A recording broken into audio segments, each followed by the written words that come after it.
Good morning.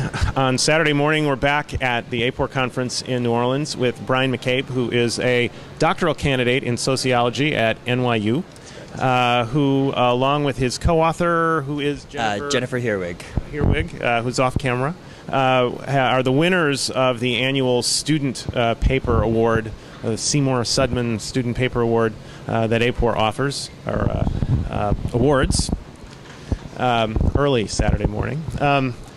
Tell us about the paper that you wrote, Brian. Looks at the problem that survey researchers have. We know that there are some questions where we assume respondents sometimes withhold their true opinions because of what pollsters call social desirability, sometimes attitudes on race, on unhealthy behavior, on other things. And you did an experiment to try to get at true attitudes about an African-American candidate for president. Tell us how, it's called a list experiment. How does that work? Sure. What we do for the list experiment, Mark, is we divide a random group of respondents into three groups. So our first group is a poll group, and the idea behind the poll group is that respondents in that group will, approximate a public opinion poll. So we ask respondents in that category whether they agree or disagree with the statement, "I'm willing to support a black presidential candidate."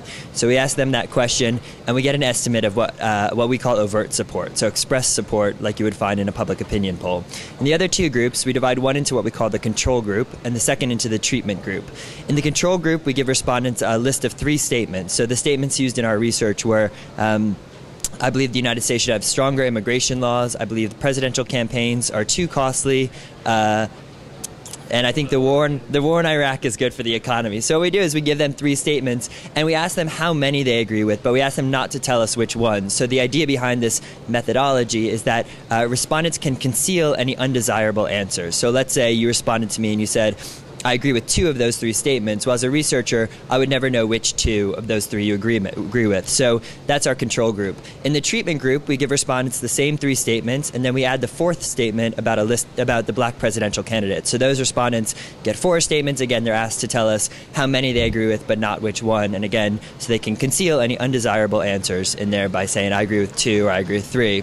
And then by comparing the mean number of statements agreed with in the control group and the mean number of statements in the treatment group, we get an estimate of what we call true support. So basically any difference in the control group mean and the treatment group mean should be attributable to that additional statement. And so that is what we use our estimate of true support. And you can translate that mean, so if the average number of statements is 0.5 higher, then you can assume that 50% of the respondents had been withholding agreement on a question. Right. So what happened? What was the difference, and where did you see the biggest differences in terms of the difference? Sure. So for our sample as a whole, what we find is that when we ask in the poll group, so the outright estimate of support, we find that 84% of people say that they're willing to support a black presidential candidate.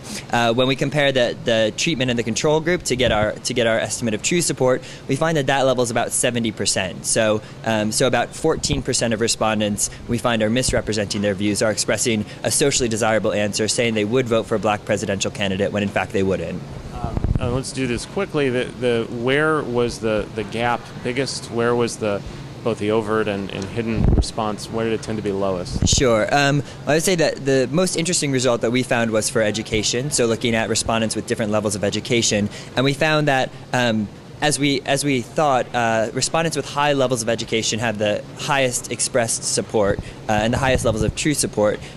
But we also find that they have the lowest levels of social desirability reporting. So respondents with a college degree or more are unlikely to misrepresent their views, whereas respondents with a high school education or less than high school education are the most likely to misrepresent their views. Finally, you also had this one very surprising result, which we talked about briefly just beforehand. Sure. Tell us about that and why you would be cautious about interpreting it. Yeah, absolutely. So the sort of anomalous result that we find in our work is when we look at Democrats and Republicans. So we in fact find that in expressed support, Democrats are more willing to overtly support a black presidential candidate, but the magnitude of social desirability bias is much higher. So Democrats are much more likely than Republicans to misrepresent their views. Now, partly this is not surprising. There's some literature that suggests on, let's say, vote over-reporting, who says that they voted when they didn't, that Democrats are more likely to over-report, misreport voting. But it is surprising because the magnitude is quite high for Democrats in social desirability reporting.